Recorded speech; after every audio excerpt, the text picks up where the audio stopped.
Justice Suryakant just became the 53rd Chief Justice of India, and he'll serve a tenure of 14 months before retiring in Feb 2027.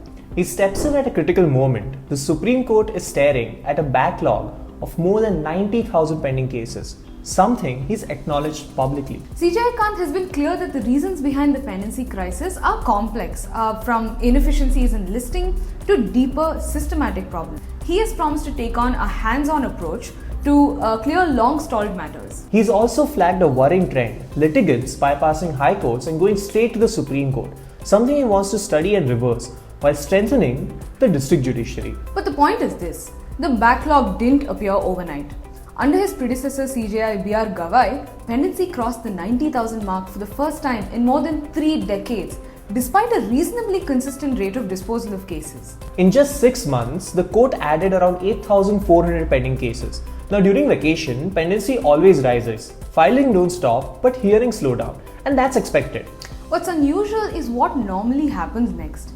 In most years, pendency stabilizes and even dips once the court resumes. The graph shoots up in June and July and then comes back down in August. But in 2025, that pattern broke. Cases rose from around 81,000 in May to over 87,000 by July, and then jumped to 88,000 plus in August. And the numbers kept climbing. And the usual explanations don't really apply, right? For instance, this wasn't about a shortage of judges.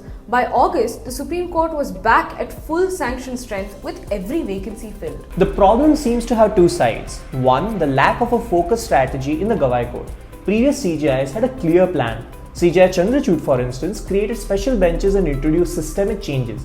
CJI Khanna cleaned up old cases and defunct matters. The second, and perhaps the bigger issue, is something the new Chief Justice will have to address.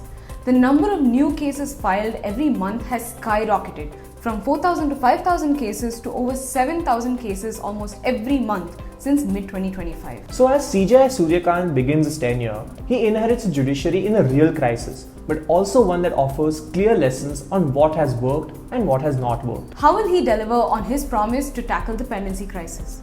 We'll be watching closely at the Supreme Court Observer. Follow us to stay in the know.